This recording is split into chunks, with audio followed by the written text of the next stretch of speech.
नाशिकच्या सातपूर खंडणी प्रकरणातील फिर्यादीला अटक करण्यात आली। फिर्यादी रवींद्र एरंडे लैंगिक शोषण प्रकरणात त्याला अटक करण्यात आली। आरोपीकडून 121 अश्लील व्हिडिओ जप्त करण्यात आले। 4 मोबाईल, पेनड्राईव्ह आणि मेमरी कार्ड पोलिसांच्या ताब्यात आहेत। पीडितांना पुढे येऊन तक्रार करण्याचं पोलिसांनी आवाहन केलं आहे। नमस्कार मित्रांनो, आजही आपल्या समाजात काही लोक साधूच्या वेशात शैतान लपून बसले। याचंच एक भयंकर उदाहरण नाशिकच्या सातपूरमधून समोर आलंय। ज्याला आपण शेठ म्हणतो, ज्याच्याकडे लोक पोटापाण्यासाठी काम करतात, काम मागायला जातात, तोच माणूस जर वासनेच्या भुकेला निघाला आणि आपल्याच कार्यालयात येणाऱ्या महिलांचे अश्लील व्हिडिओ बनवू लागला तर महिलांनी सुरक्षित राहायचं कुठे? नाशिक पुन्हा एकदा हादरलंय। एका नामांकित उद्योजकाने, ज्याचा NGO पण आहे, जो स्वतःला पत्रकार पण बनवतो, तब्बल 121 महिलांचे आक्षेपार्ह व्हिडिओ बनवले। पण म्हणतात ना, पापाचा घडा भरला की तो फुटतोच। या नराधमाचा बुरखा कोणी फाडला असेल तर एका साध्या ऑफिस बॉयने। आजच्या या व्हिडिओमध्ये आपण या प्रकरणाचा पूर्ण पंचनामा करणार आहोत। सातपूर औद्योगिक वसाहतीत एका मोठ्या उद्योजकाचं ऑफिस, नाव लक्षात ठेवा, रवींद्र एरंडे।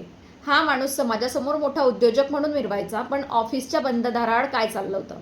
CCTV कॅमेरे सुरक्षेसाठी असतात, पण याने त्या कॅमेऱ्यांचा आणि छुप्या कॅमेऱ्यांचा वापर केला आणि महिलांना जाड्या तोडण्यासाठी ऑफिसमध्ये कामासाठी येणाऱ्या महिला परिचयातील स्त्रिया यांच्यावर हा पाळत ठेवायचा।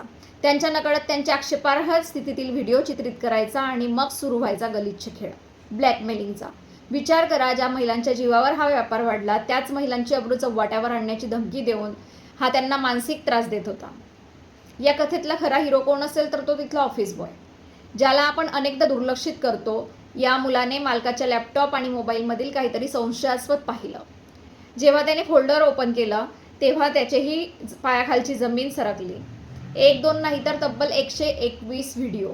तो मुलगा गप्प बसू शकला असता, नोकरी जाण्याच्या भीतीने घाबरू शकला असता, पण त्याने हिंमत दाखवली। त्याने हे सत्य बाहेर काढलं आणि पोलिसांपर्यंत माहिती पोहोचवली। एका चहा देणाऱ्या हातांनी आज एका माजलेल्या उद्योजकाची कॉलर पकडून त्याला कायद्याच्या पिंजऱ्यात उभं केलंय। लाज वाटली पाहिजे अशा नराधमांना। तुम्ही स्वतःला उद्योजक म्हणवता, हे तुमचं कर्तृत्व। महिलांना आदराची वागणूक देण्याऐवजी तुम्ही त्यांचे बेडरूममधले किंवा खाजगी क्षणांचे व्हिडिओ शूट करता। हे विकृत मानसिकतेचं लक्षण आहे आणि हे फक्त नाशिकपुरता मर्यादित नाही। आज अनेक कॉर्पोरेट ऑफिसमध्ये, छोट्या कंपन्यांमध्ये असे छुप्या कॅमेऱ्यांचे प्रकार घडत असतील। महिलांना माझं आवाहन आहे, कोणावरही आंधळा विश्वास ठेवू नका। जर तुम्हाला कुठेही संशयास्पद वाटलं, कॅमेरा दिसला किंवा कोणी ब्लॅकमेल करण्याचा प्रयत्न केला तर गप्प बसू नका। या ऑफिस बॉयसारखं धाडस दाखवा। नाशिक पोलिसांनी तातडीने कारवाई करत आरोपी रवींद्र एरंडेचे सर्व इलेक्ट्रॉनिक साहित्य म्हणजे मोबाईल, लॅपटॉप, पेनड्राईव्ह जप्त केले।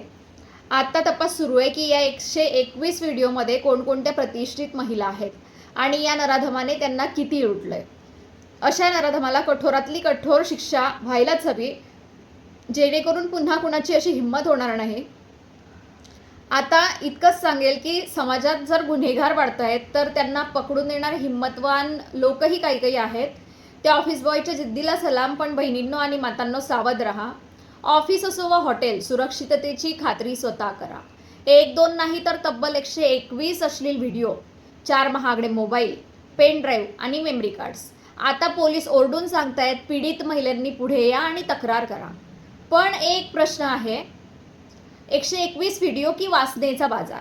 एका बाजूला हा माणूस खंडणी प्रकरणाचा फिर्यादी बनतो आणि दुसऱ्या बाजूला महिलांच्या शोषणाचे व्हिडिओ बनवून साठवतो। हे म्हणजे बोलाची कढी आणि बोलाचाच भात। पण हे व्हिडिओ बनत असताना त्या महिलांना खरंच माहिती नव्हतं का? भोंदूबाबा खरातचं उदाहरण बघा। भोंदूबाबा खरातने काय केलं?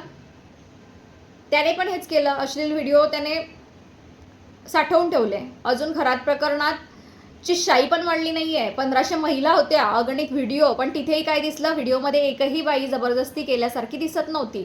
सर्व काही मर्जीने आणि खुशीने चाललेलं। मग आता प्रश्न असा पडतो की या महिलांना पीडित म्हणायचं की भागीदार? नेमकी चूक कोणाची आहे? जर एखादा माणूस चुकीचं कृत्य करत असेल तर त्याला साथ देणाऱ्या महिला त्या काय दूध धुतल्या आहेत का? जेव्हा प्रकरण अंगाशी येतं तेव्हा पीडित व्हायचं आणि जेव्हा मजा चालू असते तेव्हा गप्प राहायचं, ही कसली पद्धत? वासनांध पुरुषाला तर फासावर लटकवलंच पाहिजे, त्यात दुमत नाही। पण समाजाला आरसा दाखवण्याची वेळ आली आहे। जर व्हिडिओमध्ये कुठलीही जबरदस्ती दिसत नसेल तर कायद्याने त्यांना पीडित मानायचं का? स्वतःच्या मर्जीने पापाच्या दलदलीत उतरायचं आणि नंतर रडगाणं गायचं, यात चूक नेमकी कुणाची? त्या भोंदूगिरीला खतपाणी घालणाऱ्या मानसिकतेची की कायद्यातल्या पळवाटांची? पोलिसांनी आवाहन केलंय की तक्रार करायला पुढे या, पण नाशिककर विचारतायत तक्रार करायला त्या पीडित येतात की ज्यांना आता भीती वाटते की आपला व्हिडिओ व्हायरल होईल त्या महिला येतील? अशा प्रकरणांमुळे खऱ्या पीडित महिलांना न्याय मिळणं कठीण होतं आहे.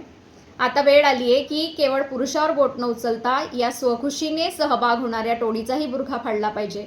काय वाटतं तुम्हाला, चूक कोणाची? अशा नराधमांना भरचौकात काय शिक्षा दिली पाहिजे? कमेंट्समध्ये नक्की सांगा.